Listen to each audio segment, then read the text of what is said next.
அஸ்ஸலாமு அலைக்கும் வரஹ்மத்துல்லாஹி வபரகாத்துஹு.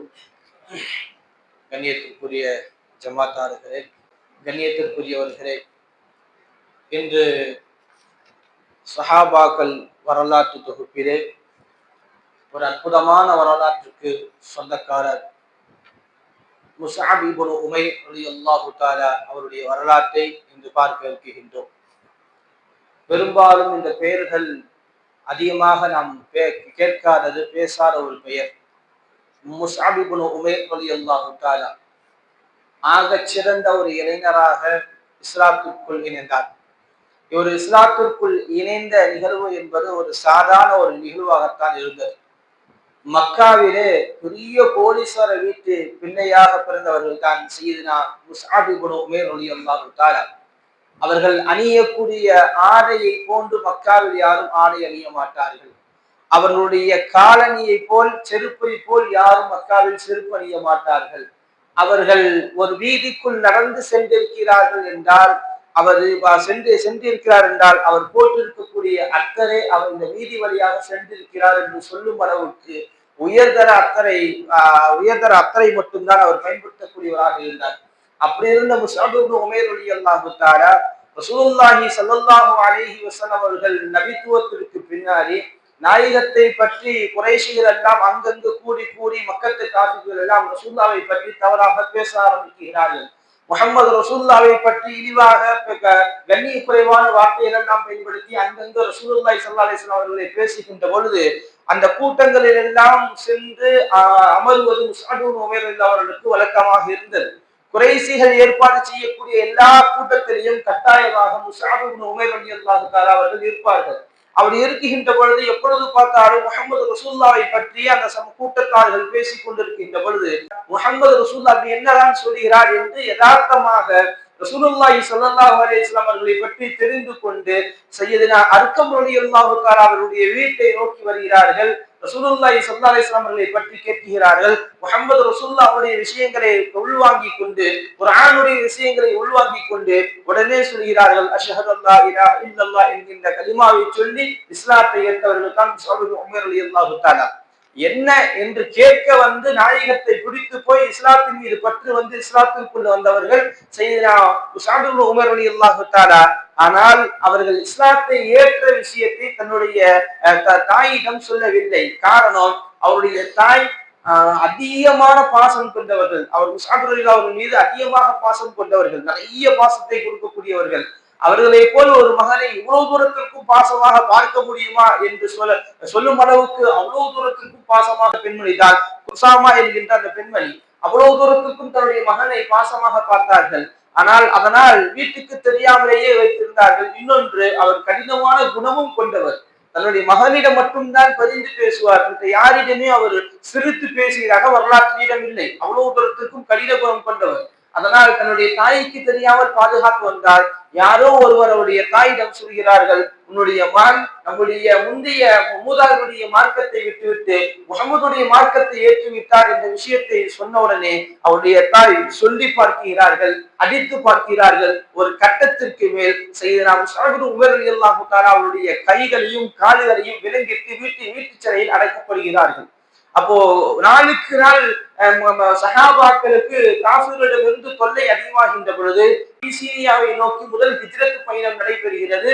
அந்த ஹிஜ்ரத் பயணத்திய செய்தியை சையதுனா முஸ்அப் இப்னு உமைர் அவர்களுக்கு தெரிய வருகின்ற பொழுது அந்த பயணத்தில் நானும் இருக்க வேண்டும் என்று நினைத்து அந்த வீட்டிலிருந்து தப்பித்து வந்து விடுகிறார்கள்.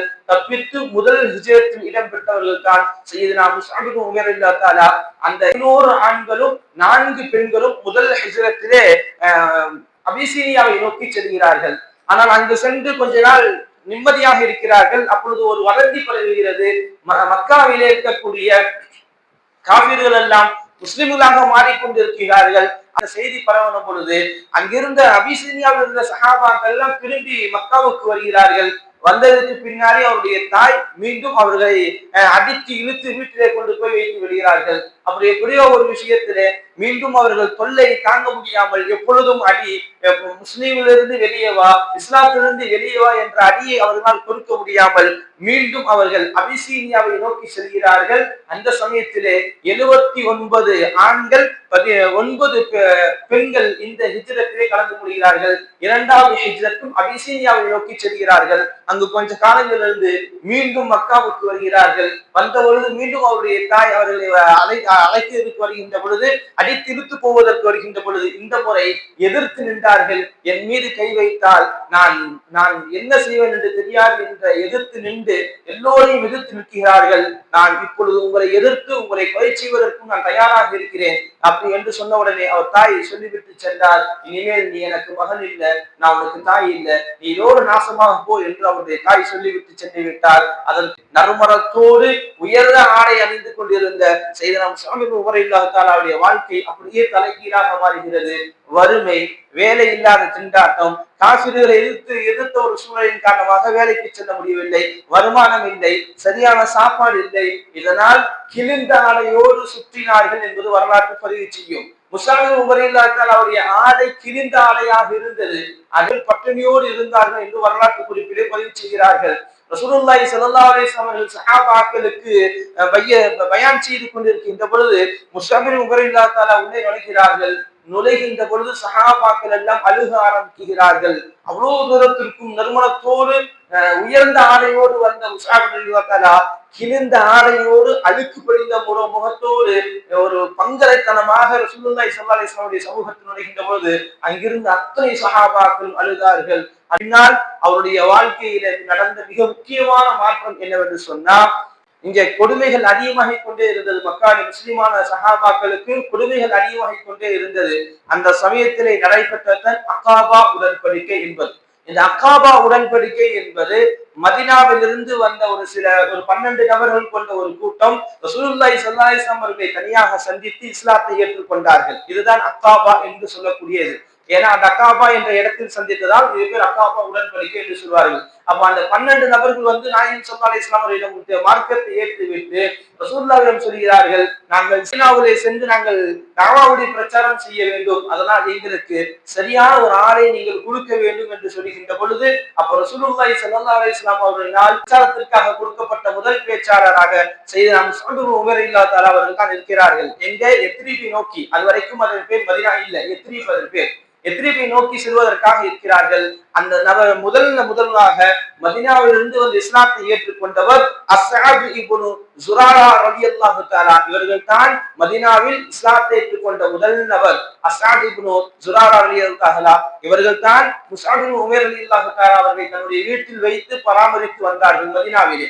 அதற்கு பின்னாடி இஸ்லாத்துடைய தாவூதுடைய பிரச்சாரத்தை ஆரம்பிக்கின்ற பொழுது ஒவ்வொரு குழுக்களாக போய் சந்திக்கிறார்கள். அதிலே ஒரு தோட்டத்திலே ஒரு குழுவை ஏற்பாடு செய்கிறார்கள். அஸ்அத் ரலியல்லாஹு தஆலா ஒரு கூட்டத்தை ஏற்பாடு செய்கிறார்கள். அந்த கூட்டத்திலே சில நபர்கள் இஸ்லாத்தை ஏற்கவும் இருக்கிறாங்க, இஸ்லாத்தை ஏற்காமல் இருக்கிறாங்க. அவங்களுக்கு மத்தியில் செய்தனா முஸ்அப் இப்னு உமைர் ரலியல்லாஹு தஆலா அவர்கள் உரை நிகழ்த்தினார்கள். சுப்ஹானல்லாஹ், அங்கிருப்பவருடைய எண்ணங்கள் அப்படியே மாறி போனது. இந்த செய்தியை சையதுனா உஸைத் இப்னு ஹுதைர் ரலியல்லாஹு அவர்களுக்கும் சஅத் பின் முஆத் ரலியல்லாஹு தஆலா அவருடைய காதுகளுக்கு செல்கிறது. சென்ற பொழுது இருவரும் சினம் கொண்டு எப்படி நம்முடைய பழைய மார்க்கத்தை எதிர்க்கலாம், நம்முடைய மூதாதையருடைய மார்க்கத்தை இவர்கள் எப்படி எதிர்க்கலாம் என்று சொல்லிக் கொண்டு சையதுனா உஸைத் ரலியல்லாஹு தஆலா அவர்கள் நேராக அந்த தோட்டத்துக்கு வந்து விடுகிறார்கள். வந்து சொன்னார்கள், நீதான் முஸ்அபா, நீ இங்கிருந்து வெளியேறிவிடு, எங்கள் நாட்டில் இருக்காதே, இங்கு வந்து புதிய மார்க்கத்தை பரப்பாதே, இங்கிருந்து நீ வெளியேறிவிடு என்று சொல்கிறார்கள். ஆனால் அங்கு முஸ்அப் இப்னு உமைர் ரலியல்லாஹு தஆலா கோபப்படல, அமைதியாக இருக்கிறார்கள். அவரை பார்த்து சொன்னார்கள், நான் உங்களுடன் விவாதிக்க வரவில்லை, உங்களுடன் சண்டை போட வரவில்லை, நான் பேசுவதை நீங்கள் கேளுங்கள், என் பேச்சிலே ஏதாவது தவறு இருந்தால் நீங்கள் சொல்லுங்கள், நான் இந்த நாட்டை விட்டு வெளியேறுகிறேன் என்று சொல்கிறார்கள். செய்தனா முஸ்அப் இப்னு உமைர் ரலியல்லாஹு தஆலா இவரும் சரி அப்படி என்னதான் பேசுகிறாய் என்று தான் கொண்டு வந்த அம்பை தன்னுடைய பக்கத்திலேயே குத்தி வைத்து விட்டு உட்காருகிறார்கள். உஸைத் ரலியல்லாஹு தஆலா உட்கார்ந்ததற்கு பின்னாடி சையதுனா முஸ்அப் இப்னு உமர் ரலியல்லாஹு தஆலா அல்லாஹ் ஒருவன் ஆரம்பித்து முஹம்மது ரசூலுல்லாஹி ஸல்லல்லாஹு அலைஹி வஸல்லம் அவர்கள் தான் அல்லாஹ்வுடைய திருத்தூதராக இருக்கிறார்கள் என்று சொல்லி இஸ்லாத்துடைய அடிப்படையை பேச ஆரம்பிக்கிறார்கள். அதற்கு பின்னால் உஸைத் ரலியல்லாஹு தஆலா சொல்கிறார்கள், இவ்வளவுதான் இஸ்லாமா என்று கேட்டார். இவ்வளவுதான் இஸ்லாமா? இதற்கு தான் அந்த மக்கள் எதிர்க்கிறார்களா? இதை விட ஒரு அழகான மார்க்கம் எது இருக்க முடியும் என்று சொல்லி அங்கேயே எதிர்த்து சொல்கிறார்கள், முஸஅபே நான் என்ன செய்ய வேண்டும் முஸ்லிம் ஆகுவதற்கு என்று சொல்லுகின்ற பொழுது நீங்கள் குளித்து விட்டு வாருங்கள் என்று சொல்கிறார்கள். அங்கேயே பக்கத்தில் இருந்த கிணத்திலே குளித்து விட்டு சையதுனா முஸஅப் இப்னு உமைர் ரலியல்லாஹு தஆலாவுடைய கையை பிடித்து இஸ்லாத்தை ஏற்றார்கள் உஸைத் ரலியல்லாஹு தஆலா.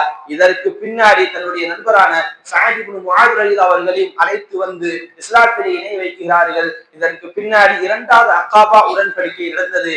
முதல் அக்காபா உடன்படிக்கையிலே 12 நபர்கள் வந்தார்கள் என்ற வரலாற்றை சொன்னேன். அடுத்தது நடந்த அக்காபா உடன்படிக்கையில் கிட்டத்தட்ட 80க்கும் மேற்பட்ட நபர்கள் வந்தார்கள் என்று வரலாற்று குறிப்பிலே பதிவு செய்வார்கள். அதற்கு பின்னாடி ரசூலுல்லாஹி ஸல்லல்லாஹு அலைஹி வஸல்லம் அவர்கள் ஹிஜ்ரத் செய்து மதீனாவுக்கு வருகிறார்கள் என்ற செய்தியை கேள்விப்பட்ட பொழுது மதீனாவுடைய எல்லையில் கிட்டத்தட்ட பல்லாயிரக்கணக்கான நபர்கள் ரசூலுல்லாஹி ஸல்லல்லாஹு அலைஹி வஸல்லம் அவர்களை பார்க்க வேண்டும் என்ற ஆவலோடு வந்து கிட்டத்தட்ட ஒரு வார காலங்கள் மதீனாவுடைய எல்லையில் நின்றார்கள். முஹம்மது ரசூலுல்லாஹி ஸல்லல்லாஹு அலைஹி வஸல்லம் எப்பொழுது வருவார்கள், முஹம்மது ரசூலுல்லாஹ் எப்பொழுது வருவார்கள் என்ற ஆவலோடு நாயகத்தை வரவேற்க காத்திருந்தார்கள். அத்தனை நபர்களும் நாயகத்தை வரவேற்க காத்திருக்கும் அளவுக்கு நாயகத்தை பார்க்காமலேயே நாயகத்தின் மீது அன்பு வைக்க வருவதற்கு பெரும் காரணமாக இருந்தவர்கள் சையதுனா முஸ்அப் இப்னு உமைர் ரலியல்லாஹு தஆலா அவர்கள் மதீனாவில் செய்த அந்த புரட்சி. நாயகத்தை பார்க்காமலேயே நாயகத்தின் மீது காதல் கொண்டவர்கள் மதீனத்து அன்சாரி சஹாபாக்கள். நாயகத்தை பார்க்கல, அந்த நாயகத்தின் மீது பெரும் காதல் கொண்டவர்கள் நாயகத்தை வரவேற்பதற்காக நின்றார்கள் மதீனாவுடைய எல்லையில். அதற்கு பின்னாடி முஸ்அப் இப்னு உமைர் ரலியல்லாஹு தஆலாவுடைய அற்புதமான வரலாற்றை தெரிந்து கொள்ள வேண்டியது பத்ர் களம், போர்க்களம் முடிகிறது. அதிலே அவருடைய தம்பி கைது செய்யப்படுகிறார். அஜீஸ் அவர் கைது செய்யப்படுகிறார். கைது செய்யப்பட்ட பொழுது இவரை பார்த்து சொல்கிறார், என்னுடைய அருமை சகோதரரே என்னை இதிலிருந்து விடுவீங்கள் என்று சொல்கின்ற பொழுது இவர் சொன்னார், இவருடைய தாய் பெரிய செல்வந்தர், அதனால் எப்படி இவரை தப்பிக்க வைத்து விடுவார், நன்றாக இவருடைய கரங்களை பூட்டி விடுங்கள் என்று சொல்கின்ற பொழுது நான் உன் சகோதரன் என்று அவர் அஜீஸ் சொல்கின்ற பொழுது நீ என் சகோதரன் அல்ல, என் சகோதரர் இவர்கள் என்று அவருடைய சஹாபாக்களை பார்த்து கையை நீட்டி சொன்னார்கள். அப்பொழுது அவர் ஆச்சரியப்பட்டு போனார். ஏன்னா நான் இஸ்லாத்துக்கு மாறியதுக்கு பின்னாடி எனக்கு இவர்கள் தான் என்னுடைய சகோதரை தவிர நீ என் சகோதரன் இல்லை என்று சொன்னாங்க. அதை விட மேலாக நாம் பார்க்க வேண்டிய விஷயம் என்று சொன்னால் உஹதுடைய யுத்தத்தில் தான் சையதுனா முஸ்அப் இப்னு உமைர் ரலியல்லாஹு தஆலா அவர்கள் ஷஹீதாக்கப்பட்டார்கள். இந்த வரலாற்றிலே ஒரு அற்புதமான விஷயமும் இருக்கிறது, பெரும் சோகத்திற்குரிய விஷயமும் இருக்கிறது. சையதுனா முஸ்அப் இப்னு உமைர் ரலியல்லாஹு தஆலா கொஞ்சம் பார்ப்பதற்கு ரசூலுல்லாஹி ஸல்லல்லாஹு அலைஹி வஸல்லம் அவர்களை போலவே இருப்பவர். கொஞ்சம் ஜாடை, ரசூலுல்லாஹ்வுடைய ஜாடை, உறவு முறையெல்லாம் இல்லை, ஆனா பார்ப்பதற்கு ரசூலுல்லாஹி ஸல்லல்லாஹு அலைஹி வஸல்லம் அவர்களை பார்ப்பதை போலவே இருப்பவர். அதனால உஹது களத்தினுடைய நடுவிலே பெரிய போர் நடந்திருக்கின்ற பொழுது காஃபிரிலிருந்து இப்னு காமியா என்று சொல்லக்கூடியவன் முஸ்அப் இப்னு உமைர் ரலியல்லாஹு தஆலா அவருடைய கரத்தை வெட்டுகிறான். உஹது களத்திலே வெள்ளை கொடியை தூக்கி கொண்டு வந்தவர்கள் தான் சையதுனா முஸ்அப் இப்னு உமைர் ரலியல்லாஹு தஆலா. ரசூலுல்லாஹி ஸல்லல்லாஹு அலைஹி வஸல்லம் வெள்ளை கொடியை யார்கிட்ட கொடுத்தாங்க? முஸ்அப் இப்னு உமைர் ரலியல்லாஹு கொடுத்திருந்தாங்க. அந்த கொடியை தூக்கிட்டு வரும்பொழுது வலது கரத்தை வெட்டினான், இடது கரத்தை பிடிக்கின்ற பொழுது இடது கரத்தை வெட்டினான். கடைசியில் முஸ்அப் இப்னு உமைர் ரலியல்லாஹு தஆலா அவர்களை கொலை செய்து விட்டு சொன்னான், நான் முஹம்மது ரசூலுல்லாஹ்வை கொலை செய்து விட்டேன் என்று சொல்கின்ற பொழுதுதான் உஹது களத்தில் ஒரு சில சலசலப்பு உண்டாகிறது. முஹம்மது ரசூலுல்லாஹ் மூத்தாயிட்டாரான் காரணம் முஸ்அப் இப்னு உமைர் ரலியல்லாஹு தஆலா பார்ப்பதற்கு முஹம்மது ரசூலுல்லாஹ்வை போலவே இருப்பதால் அவன் சொன்னான், இப்னு காமியா சொன்னான், நான் முஹம்மதை கொலை செய்து விட்டேன் என்று சொன்னான். அங்கிருந்த சலசலப்பு உண்டானது. ஆனால் அதற்கு பின்னாடி முஹம்மது ரசூலுல்லாஹி ஸல்லல்லாஹு அலைஹி வஸல்லம் உயிரோடு இருந்தார்கள் என்கின்ற பொழுது உஹதுடைய களத்தினுடைய நிலவரங்கள் மாறி போனது. அதற்கு பின்னாடி அடக்கம் செய்கின்ற பொழுது என்ன ஆடையோடு வருகிறார்களோ அதே ஆடையை தான் கஃனாக இடுவார்கள். ஆனால் அவர்களுடைய போட்டிருந்த ஆடை அவர் கஃன் துணிக்கு பத்தவில்லை, கிழிந்த ஆடை, கந்தலான ஆடை. அந்த ஆடையை வைத்து கஃன் இடுகிறார்கள், கஃன் இடுவதற்கு பத்தவில்லை. கடைசியாக புட்களை எடுத்து காலில் வைத்து கட்டி அவர்களை கஃன் அடக்கம் செய்கிறார்கள். எப்படி வாழ்ந்தவர்கள் சையதுனா அப்துர் ரஹ்மான் இப்னு அவ்ஃப் ரலியல்லாஹு தஆலா அவர்கள் சொல்வார்கள், உயர்ந்த அத்தரோடு உயர்ந்த ஆடையோடு நடந்த முஸ்அப் இப்னு உமைர் கடைசி நேரத்தில் அவரை கஃனிடுவதற்கு துணி இல்லாமல் புட்களை கொண்டு அவரை கஃனிடப்பட்டது என்று சொல்லி எப்பொழுதும் அழுது கொண்டே இருப்பார்களாம். செய்தனா அப்துல் ரஹ்மான் இப்னு அவ்ஃப் ரலியல்லாஹு தஆலா அந்த அளவுக்கு இஸ்லாத்திற்காக தன்னுடைய வாழ்க்கையே அர்ப்பணித்தவர்கள். செய்தனா முஸ்அப் இப்னு உமைர் ரலியல்லாஹு தஆலா நாயகத்திற்கு நெருக்கமானவர், நாயகத்தினுடைய எல்லா விஷயத்திலும் ஈடுபட்டவர், இஸ்லாத்திற்காக எதையும் செய்வதற்கு துணிந்தவர். நாயகத்தை பார்க்காமலேயே ஒரு பெருங்கொண்ட கூட்டத்தை நாயகத்தின் மீது முஹப்பத் வைக்க பெரும் ஆற்றல் மிகு பேச்சாளர் தான் செய்தனா முஸ்அப் இப்னு உமைர் ரலியல்லாஹு தஆலா. அப்படிப்பட்ட சஹாபியுடைய வரலாற்றை கேட்பதோடு மட்டுமில்லாமல் நம்முடைய ஈமான்களையும் சரி செய்து கொள்ள வேண்டும். ஆடம்பரத்தோடு வாழ்ந்தவர்கள் இஸ்லாத்தை தூக்கி எறிந்து விட்டு போயிருக்கலாம், ஆனால் இஸ்லாத்தின் மீது நின்றார்கள், எல்லாம் இழந்தார்கள். கண்டலான ஆடை அணிந்த பொழுதும் கூட மார்க்கத்தை யாருக்காக விட்டு கொடுத்தது கிடையாது. நாம் எல்லாம் சின்ன சின்ன விஷயத்துக்குள்ள மார்க்கத்தை விட்டு கொடுத்துடுறோம். இதற்குரியவர்களை உணர்ந்து கொள்ளுங்கள். சஹாபாக்களுடைய வரலாறை கேட்பதோடு நிற்காமல் அதில் அமல் செய்யக்கூடிய நசீவே அல்லாஹு தாலா நம் அனைவருக்கும் தந்தல் புரிவானாக. அல்லாஹு தாலா நம் அனைவரையும் நாளை மறுமையில் சோனத்திற்கு சொந்தக்காரராக ஆக்கி வைப்பானாக. வாசுத்தவன் அல்ஹம்துலில்லாஹி ரப்பில் ஆலமீன். அஸ்ஸலாமு அலைக்கும் வரஹ்மத்துல்லாஹி வபரகாத்துஹு.